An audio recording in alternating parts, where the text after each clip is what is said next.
All right. See chat. Yay, Kirsten, happy to have you here. All right, y'all. So it's great to have you here. I'm going to kind of, if I look spacey, it's because I'm popping over into make sure that people are getting let in. Kirsten, I didn't realize that I somehow have to admit people. So is it okay if I make you host too? Sure. And you should be able to admit people en masse. Oh, how do I do that? Don't know how to do that. I knew you would ask me that.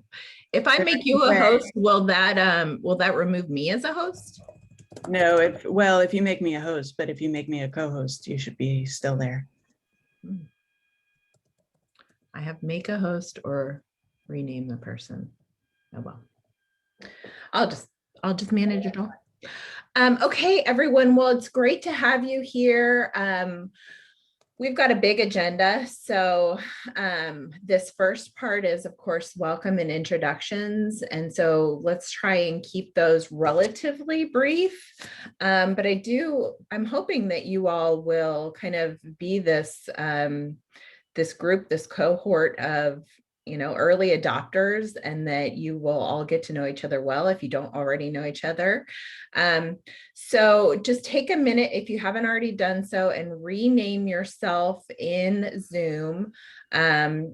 Just make sure that you have your first and last name and the organization that you're with, just so that we can try and get to know everyone and keep each other straight. And then we're just going to do kind of a round robin introduction. So I'll start and then I'll kick it to someone else, and the next person can kick it around the horn until we've got everyone covered. Just kind of that way I don't have to keep nominating people and calling on people. You all can do that work for me. You all know me, I'm Serena Wiesner. I'm with Osteoarthritis Action Alliance, heading up our efforts to kind of launch and improve and increase use of the portal. I also just kind of work on a number of things with the Alliance related to community-based programming and OA. And then I'm going to go ahead and kick it to my colleague, Kirsten Ambrose, who's also with the OA Action Alliance. And if you are working on the portal, Kirsten obviously is not going to report this part, but just let us know briefly how you're using the portal. So if you're using it for employers, if you're using it to register people for the in-person program, just kind of briefly how you're using it. So Kirsten. Good morning, everybody, or I guess good noon. Well, depending on where you are. Hello, I am the Associate Director for the OA Action Alliance. I'm very pleased to work with Serena on this. She's done an amazing job to get this portal up and running, and we are extremely grateful to all of you, like she said earlier, for being early adopters. We sort of laugh, although it's funny, not funny, that we're doing a lot of testing real time, a lot of user experience real time, but this is how we do things sometimes.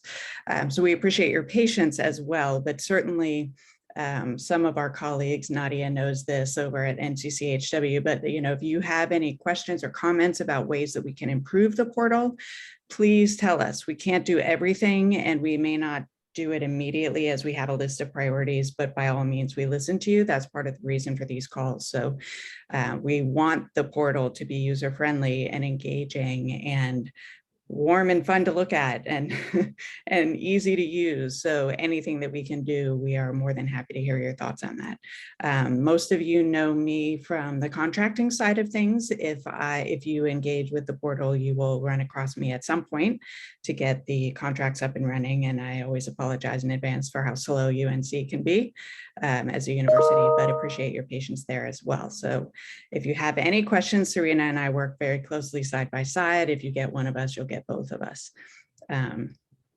Anyway, other than that, since I called her out, maybe I was a clue, I'll toss it over to Nadia for the next intro. Thanks, Kirsten. Hi, everyone. My name is Nadia Maza. I work with the Healthy Aging and C Initiative at the North Carolina Center for Health and Wellness. and we're housed at the University of North Carolina in Asheville. I've been using the portal mostly for self-directed and self-directed enhanced registration. Right now, we just launched an initiative this week with North Carolina state employees through the portal, and we set it to have a maximum of 100 participants, and we have over 70 registered already. So I'm really excited for that. So thank you, Serena and Kirsten, for your help with the portal. Definitely have been super responsive to feedback, and I've seen changes happen overnight, basically, which has been awesome. So thank you. And I'll pass it to Julie, I see next on the screen. Hi, everyone. I'm Julie Deering, and I work for the Oklahoma State Department of Health. I'm housed in the Center for Chronic Disease Prevention and Health Promotion. We're really new and kicking off our program, so we're here for ideas. We are going to launch in person through our county extension offices, and we'll be using the portal for like registration evaluation purposes, but we do have plans laid down for employers as well. And I'm going to pass it to Scott. You think I'd be able to unmute faster by this point. So welcome, Julie. We were all there not long ago, so we're not that far ahead of you. So Scott Foster, I work with the New Hampshire Health Department. We started with a portal probably 2 years ago, I think, in the previous iteration. And right now we use it very similar to what you both have just been saying about either walk with these self-directed or pretty much that we're doing mostly the enhanced self-directed. So this is our first time. It was lovely to actually have the books sent. That was an amazing thing, not to have to do that for ourselves. And the data that you get from just the registration piece is perfect. It's got some great data that comes out of there very easily. I actually just learned while I'm on this call that I may actually not be working with arthritis for very long. There's some other things that have come up. I'm actually now the WireBS coordinator and like 10 other things. So, but I'm only a phone call away, and I'm glad to hear as much as I can about what you all are doing so I can pass it on to the next person. Yeah. Great. Who do you want to kick it to? Oh, that's right. How about Teresa? She knows I was going to pass it to her. Hi, I'm Teresa Ambrose from Minnesota. I'm the PI for Arthritis Grant, manage the Diabetes and Health Behavior Unit, which helps us connect this to our diabetes program for sure. So we love the portal. Thank you so much for making this tool available. As Scott said, getting the books mailed out, it helps with that hurdle. And having access to data is really helpful. We're using it for self-directed and self-directed enhanced with some of our kind of community partners that we connect to through other programs, including work sites or employers, working towards getting it connected to our state employee group insurance program. Folks a little more strongly and intentionally. We have partnerships with Extension as well. So all of these partners can use it in the enhanced model, many of them are, and community-based organizations, which we've done some collaboration building with our community-based organizations to deliver the program in different formats. And for those without strong registration systems, it gives them a lot of flexibility for getting the program delivered. So thanks. Mm-hmm. I'll pass it off to, let me see, did we hear from Justin? Hello, my name is Justin, and I am a PhD student at Iowa State University right now. And we've been utilizing the portal for not even a year yet. And we have a couple different projects that we're working on. One is within the community, and then I'm also utilizing it within work sites, so with employees. I will pass it on to Caitlin. Have you shared? Hi. Good afternoon. This is Caitlin Gurney. I'm the intervention coordinator at the New York State Department of Health arthritis program, and I work with Katie Potestio and Sherry Rowanaz. They are both on the phone right now, and we use the portal for primarily self-directed, and we've also done a self-directed enhanced program using the portal. And I will turn it over to Katie if you want to share a little more information as well. Hi, everyone. This is Katie Podestio. I'm the Arthritis Program Manager in New York. And like Caitlin said, we have primarily been using it for the self-directed program. We just launched in March. And this spring, we did a social media campaign in 6 target counties in New York. So we were really trying to reach individuals with arthritis in those areas to make this program available to them. And moving forward for this year, we're exploring some options to partner with New York State work sites, with area agencies on aging, or maybe our diabetes program to find some partners that are interested in delivering more of the self-directed enhanced program using the portal. So we're still in kind of our planning phases for that. But we really value this call and the opportunity for some learning and sharing together. So thanks for coordinating, Serena. And Sherry, I'll turn it over to you. Hello, I'm Sherry Ronas, and I'm the evaluator for the arthritis program.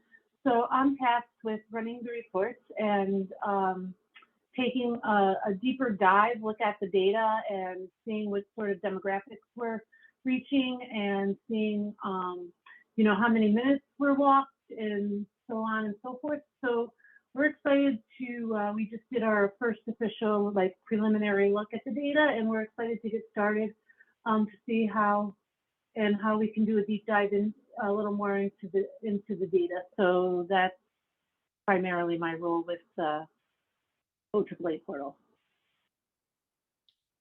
Great. And I see that all of you are dialing in. Can you see the participant list, or are you on the? Oh, yes, I can, Serena.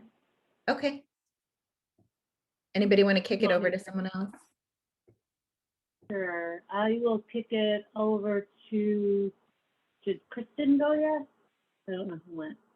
Yeah, let's see. We've got, I think Jana and Salam are the two. That didn't go? Okay, I'll pass it to Jana. Thank you. I apologize, I don't have my camera on today. I'm working in one of our state houses and my internet's not very stable. But I'm Jana Farmer. I am from the Kansas Department of Health and Environment. I work under the umbrella of Bureau of Public Health, and I am the Community Clinical Linkages Section Director.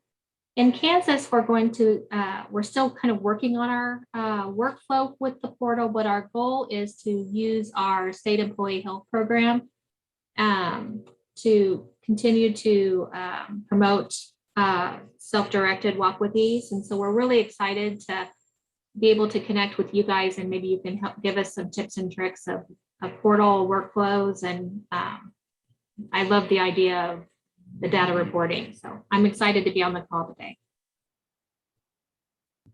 And I apologize that who was left. I think Salam is the only one left. All right, Salam. Hi, thank you. My name is Salam Talahoun, and sorry, that's my dog.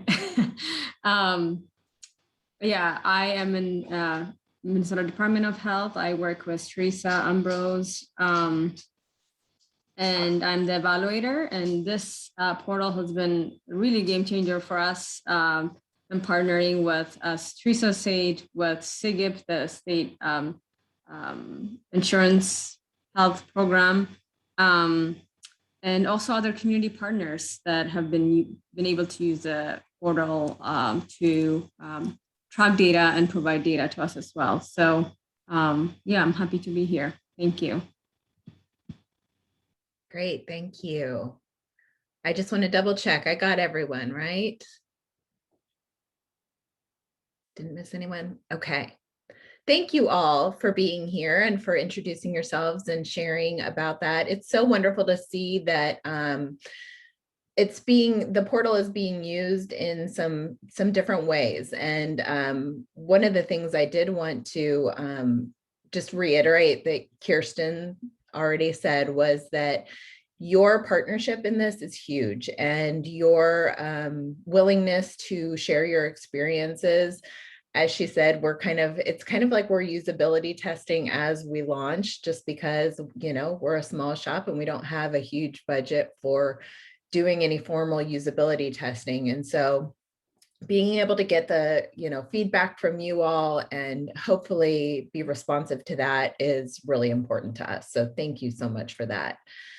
I'm going to go ahead and jump into announcements. I want to make sure that we have quite a bit of time for sharing from your perspective, because you all are the ones who are really knee deep in getting this out there and using it for your various different projects. So the first thing I want to go over is updates to the portal. We have a wonderful developer. I just want to shout out to her. Her name is Sarah, and she's at the University of North Dakota.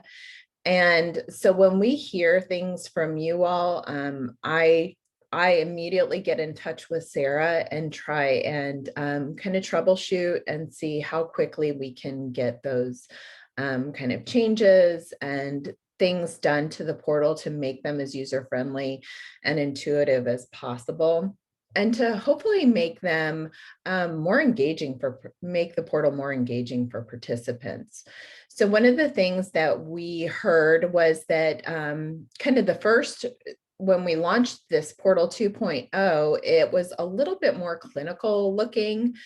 For those of you who were part of Portal 1.0, there were kind of the flow of it was much different. It had like a welcome picture, and it went kind of question by question.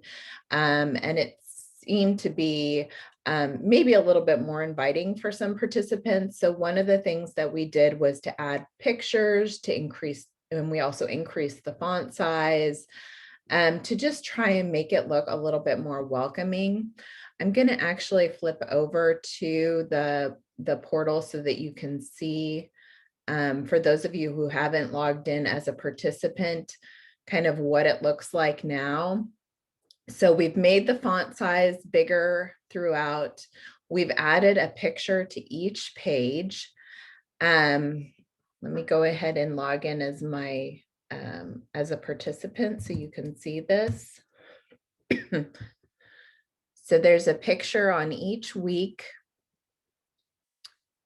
The font sizes are all bigger, hopefully easier for people to read and see.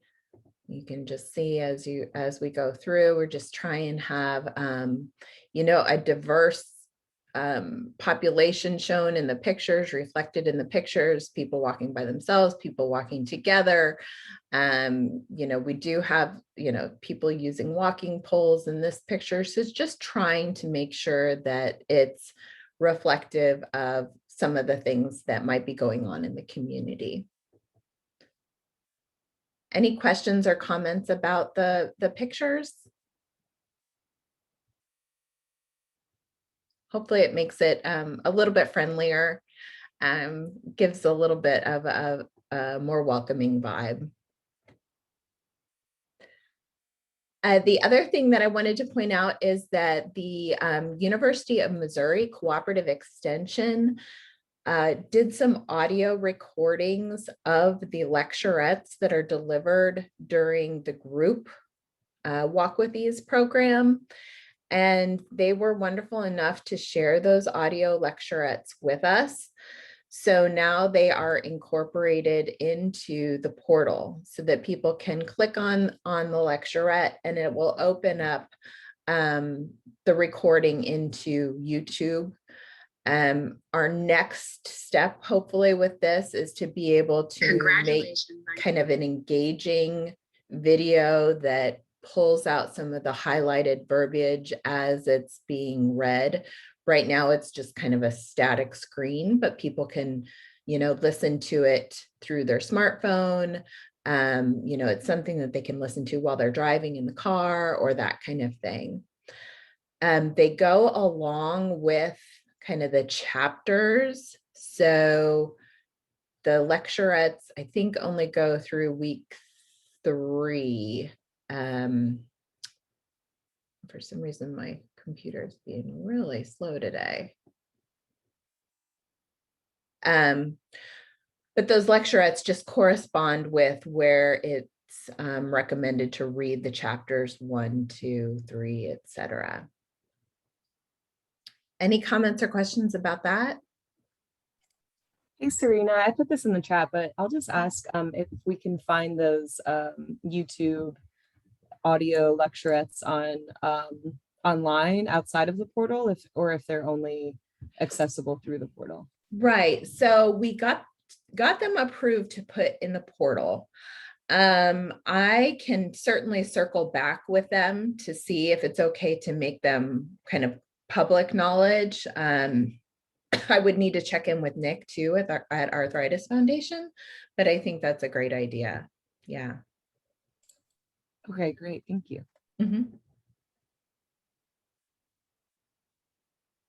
Just gotta click back and remind myself what else. This is changing fast and furious, so I want to make sure that I cover everything. So one of the other things that we really debated on was the ability, was the ability for participants to start over. And Sarah might be actually doing some updating right now. So it looks like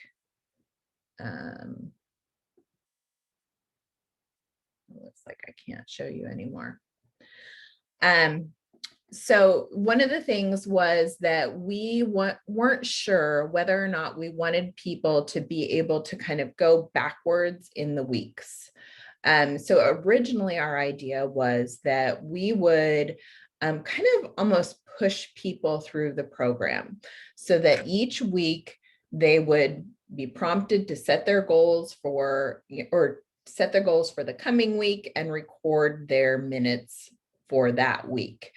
So it was on a 7-day schedule. So, if somebody logged in on the 7th day, it would have already pushed them to the following week, and they wouldn't be able to go back and input their minutes or their days walking for day 6.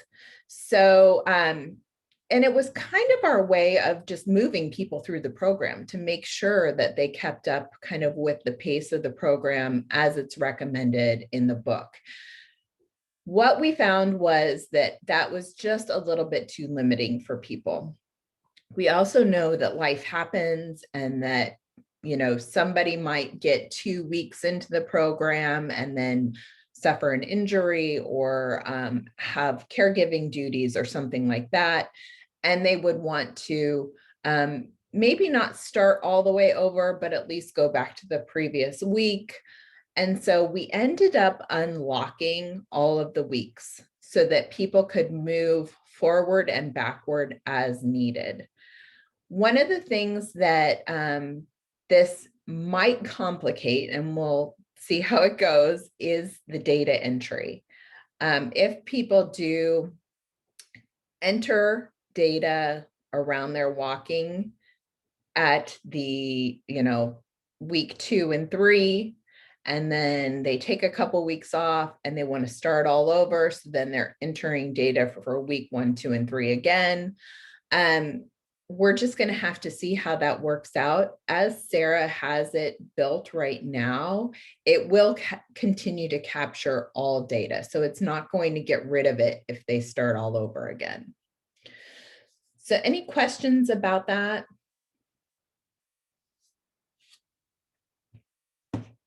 Or comments? Okay. Well, we'll, as you hear about that from participants or from any of your partners, just let us know how that seems to be going. And we can always kind of rethink how that unfolds in the future. So some coming soon things, and I do want to let you know that I capture all your comments and as I mentioned, work with Sarah to try and get them implemented as quickly as possible. So if it's something easy like adding pictures, she can do that relatively quickly. If it's something like adding a new report or kind of changing the flow of the system, then it might take a little bit longer. But we have a huge ongoing punch list that we just continue to work on with Sarah. So some of the kind of really quick to come, coming soon items are a welcome or an introduction video.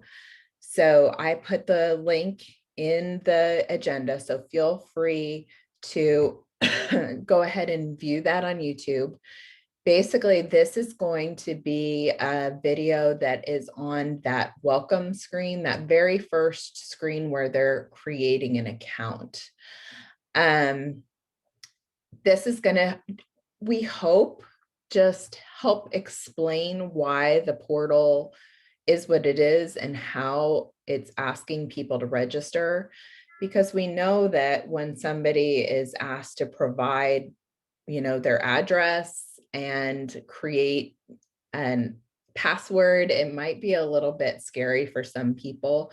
So that video hopefully just helps to communicate a little more clearly why we're doing that.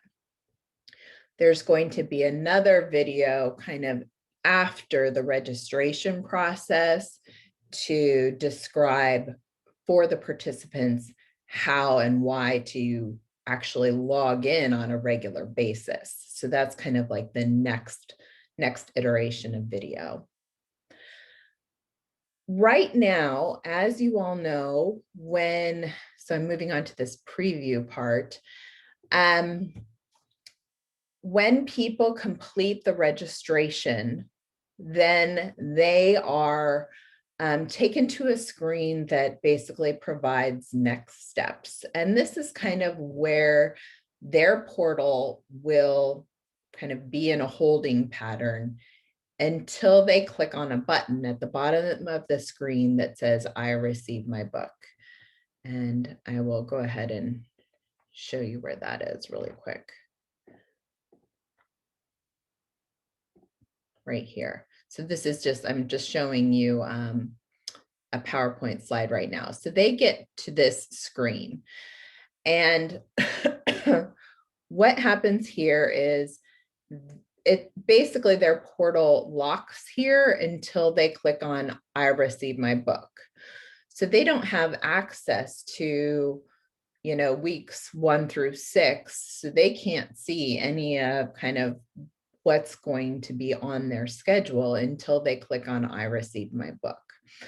Now, if any of you are like me and you sign up for something, you kind of want to know what you're signing up for and what you've gotten yourself into. And we recognize that here. So we want to continue to have this kind of start time. We want people to click a button that indicates they're starting, because that impacts the data we gather. But we also recognize that they want to have kind of this preview of the weeks. So what we're going to build in is essentially 2 buttons here. One is going to be I've received my book, I'm ready to start the program, click here. And then the other button is going to be, I'm not ready to start, but I want to see a preview of the portal. And so that will allow them to see, weeks 1 through 6. It'll allow them to see some of the content, to click on the lecturettes and see and listen to those, because we know that right when they sign up, that's when they're most excited for the program. And we want to kind of continue to build on that excitement. So that's going to be coming up soon. Any questions or comments about that? And I don't have my chat open, so I'm gonna, okay, great.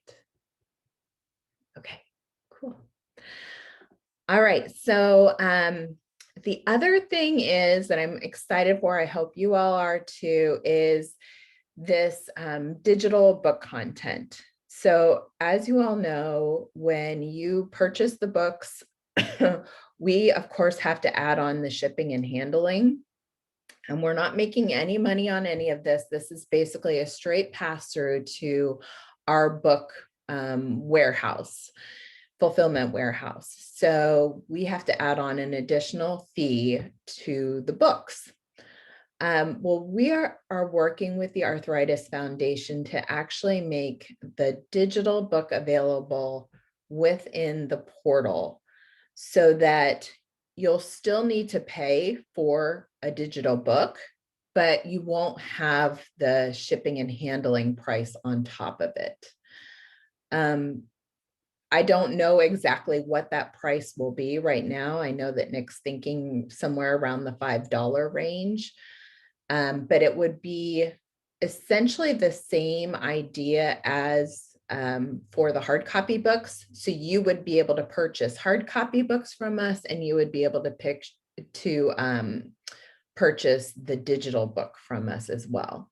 And then, of course, you can just use the portal for data collection without purchasing books as well. But I did want to let you know that that's looking more and more like it's going to work out soon, hopefully in the next month.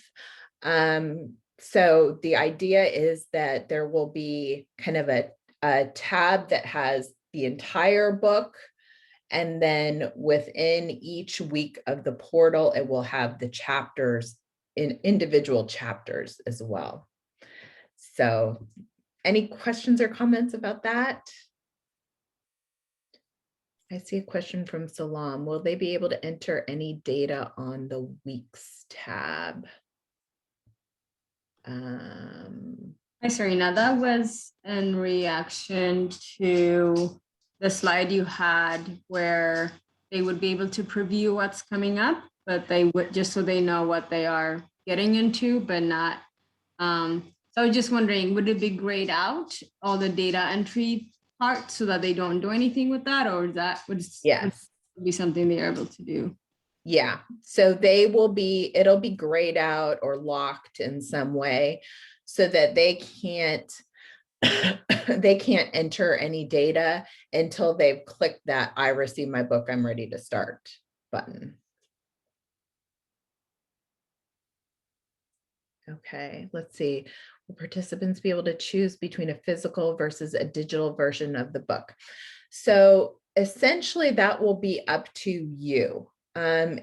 I foresee that some of you will want to purchase some hard copy books and some digital books. And so the way we're envisioning it is that there will be an option for the participants, and there will be kind of an inventory on your end. So you'll be able to see your inventory of hard copy books and your inventory of ebooks.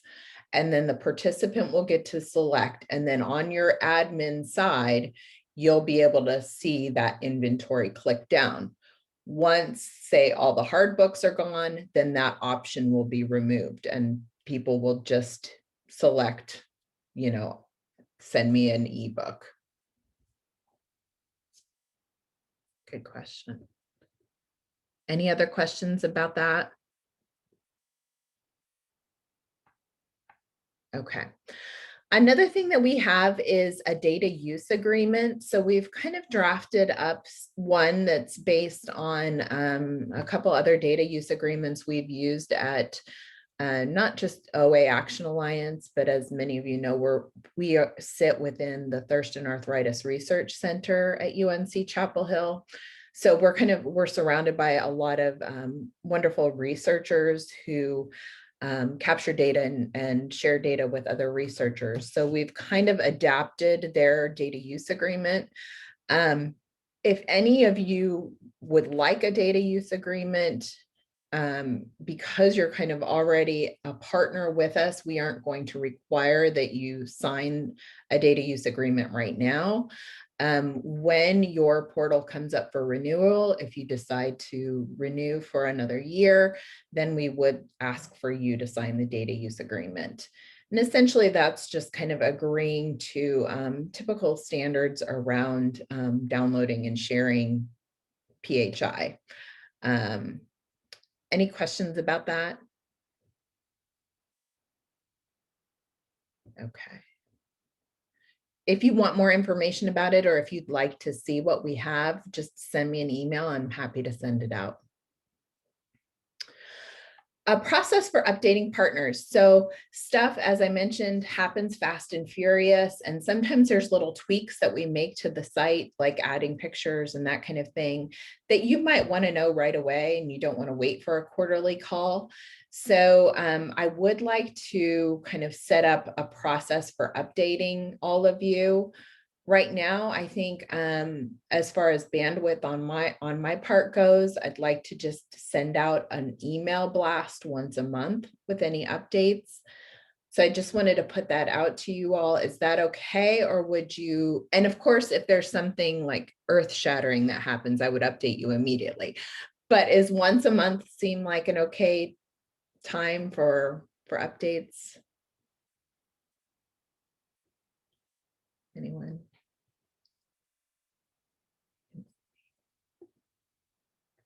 See a couple. I mean, I was hoping for daily updates, but you know, we'll go with monthly. It's okay. Yeah, Scott, You know, you have other things see to my do. name in your inbox. Yay! What does Serena have for me? All right. Okay, great.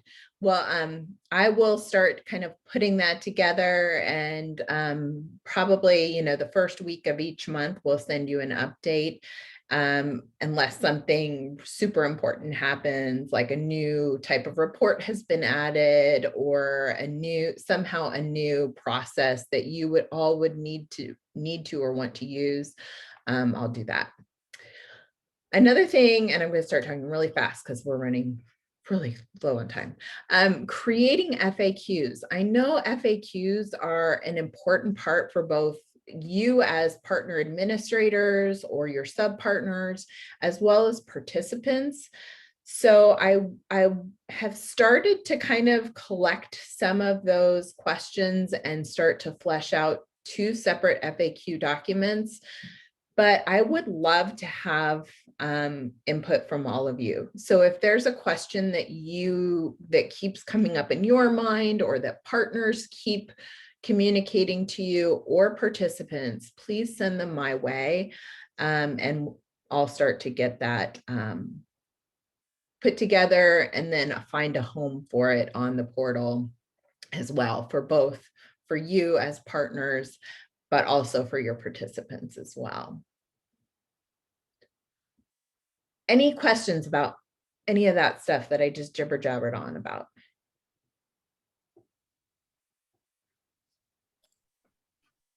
Hey, Serena, it's Nadia again. Yeah.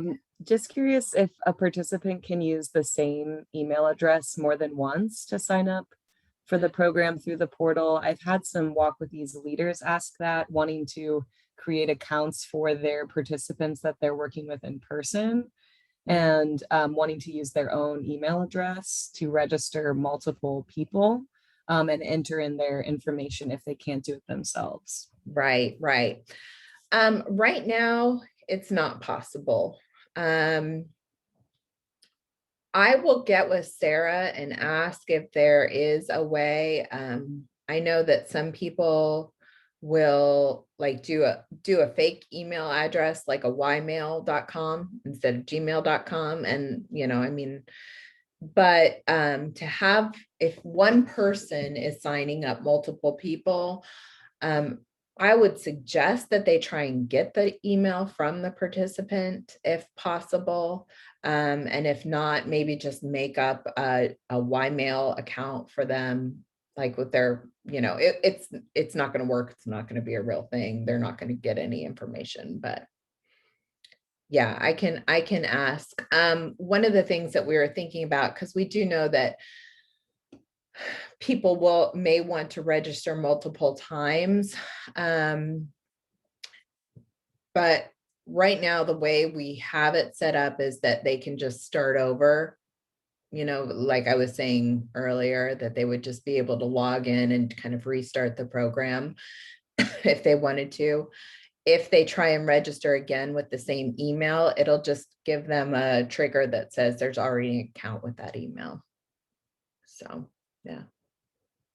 That is something to think about down the line. Perhaps that would be an additional feature that we could think about would be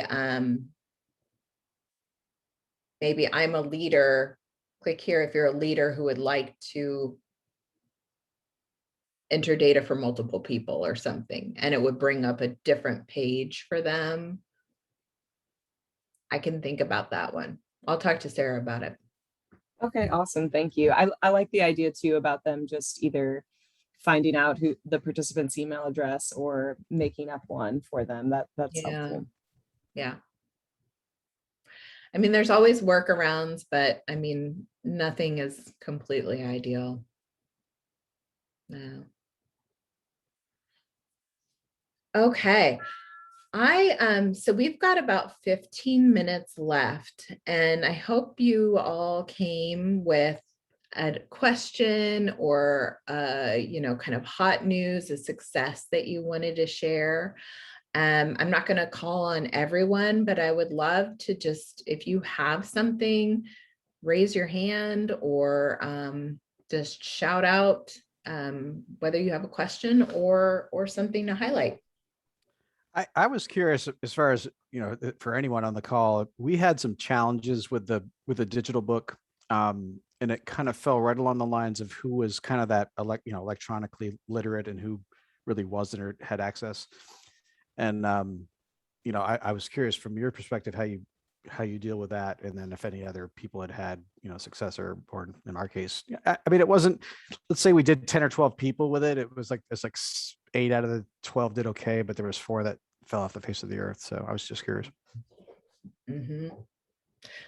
And you did Kindle books for them? Yeah. And I think the challenge was, and of course we didn't have any time. I guess that was another thing, is we didn't have any time to really do a lot of walking them through all that. It's I was sending them back to Amazon, and I think most of the time those people would walk them through pretty well, actually, because you don't need to have an Amazon account to open the book. You can do it on any computer.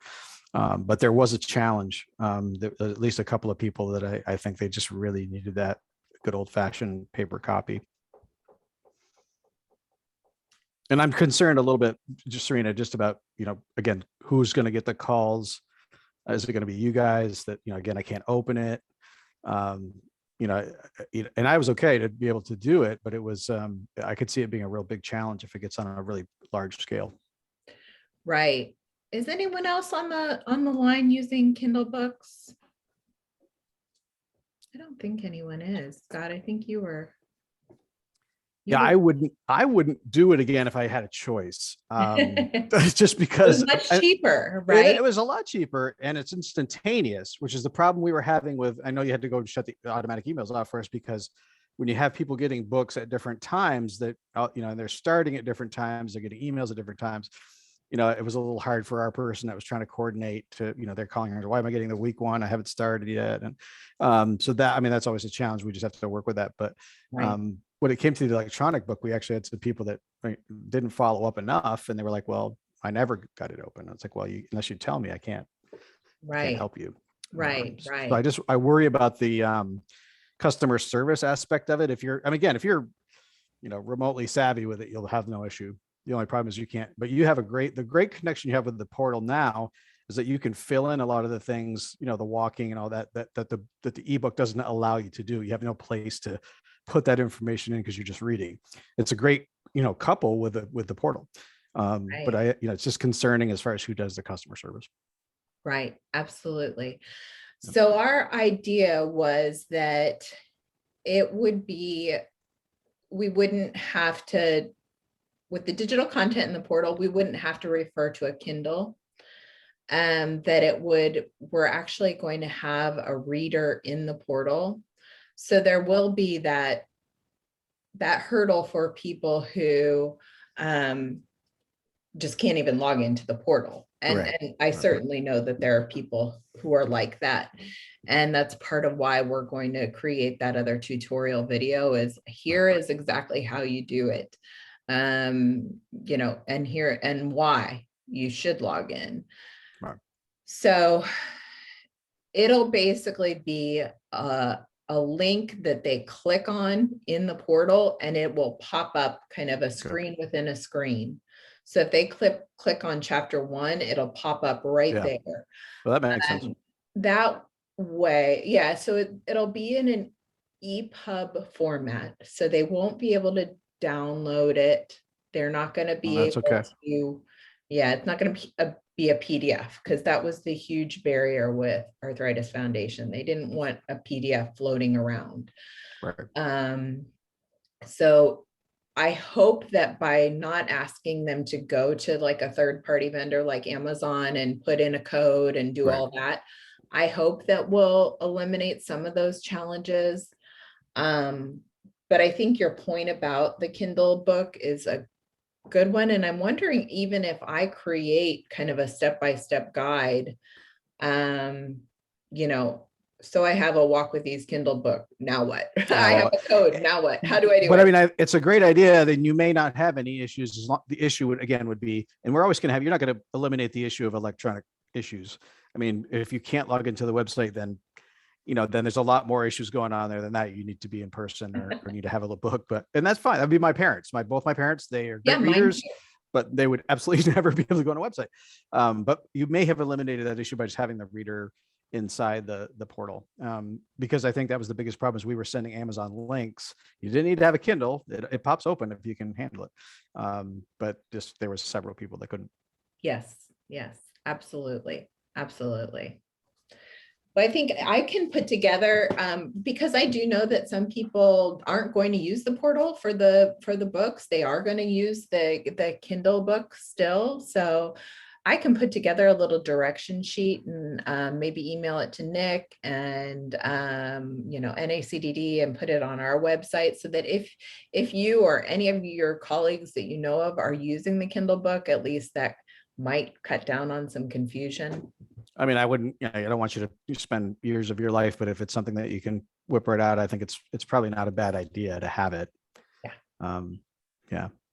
I mean, ultimately my goal is to get the program into as many hands as possible. So. Of course. And I will say, I mean, you're exactly right. The $6 charge is a lot different, and it's instantaneous.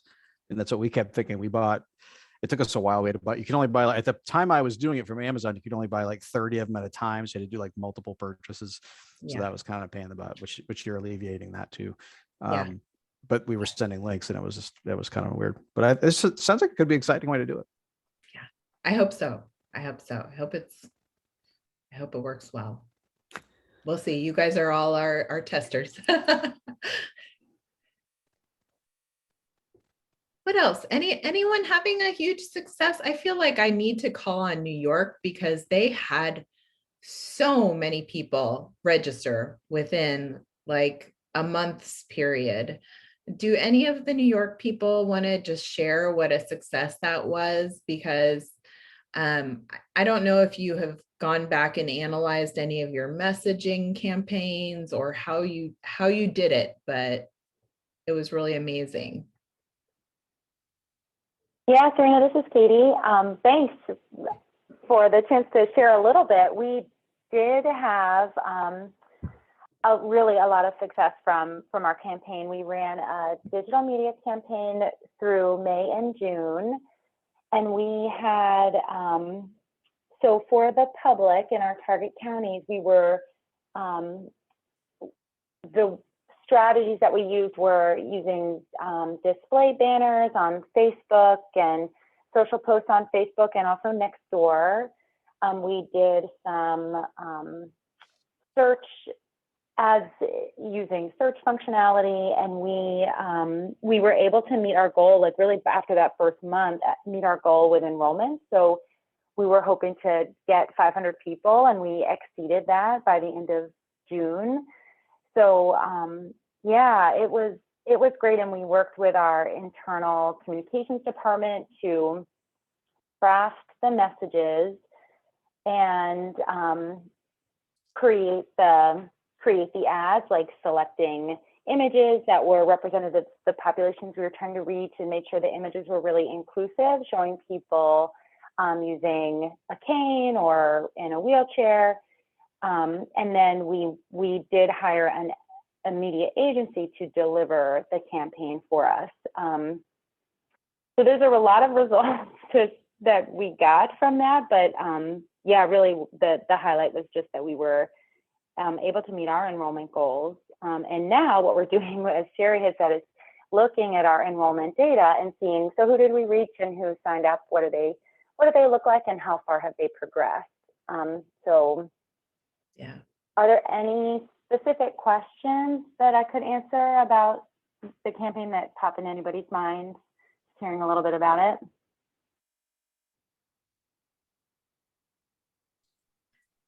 Thanks. That's really, really exciting. Great work.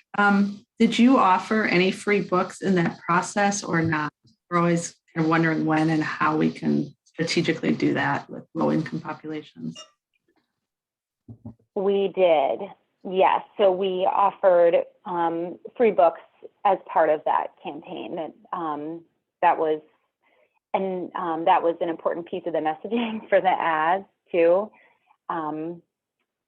And we used the examples of the OAAA and some of their messages and how they had really highlighted that incentive to sign up. So yeah, we did offer that at no cost.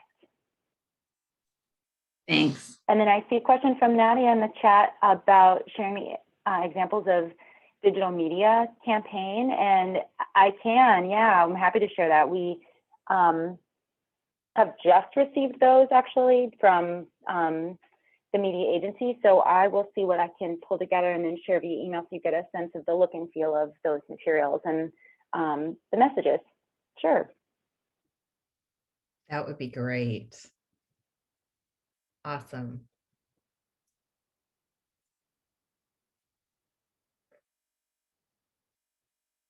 Any other highlights? I know you all are doing some great work.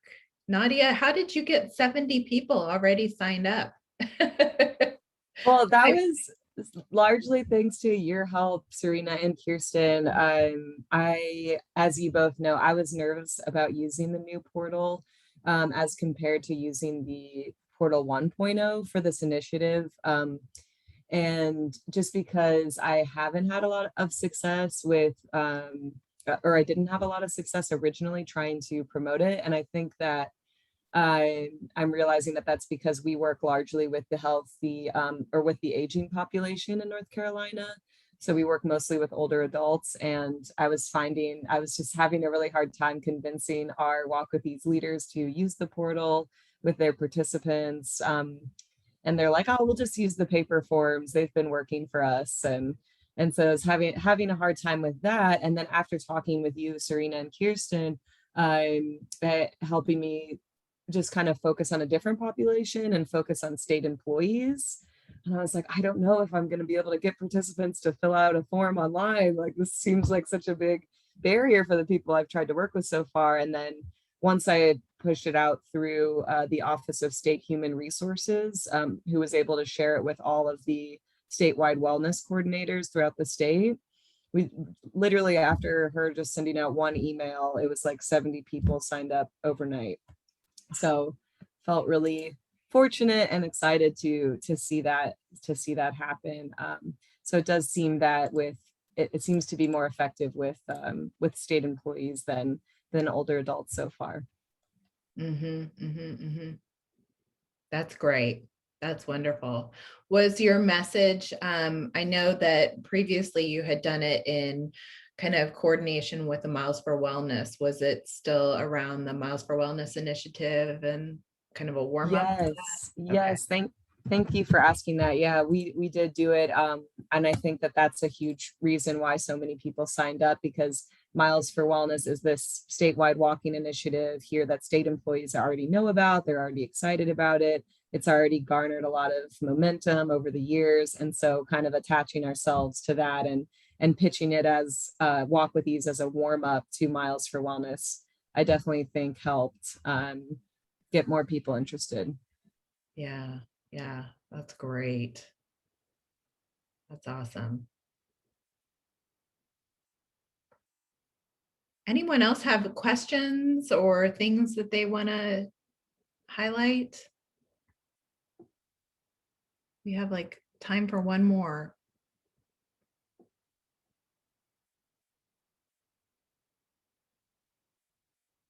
No.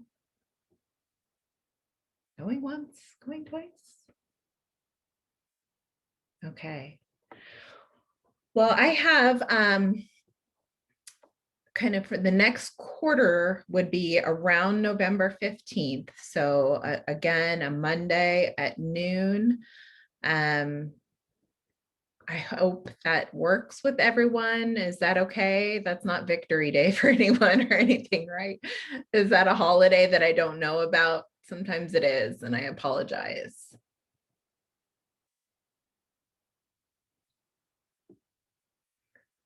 No, no, okay.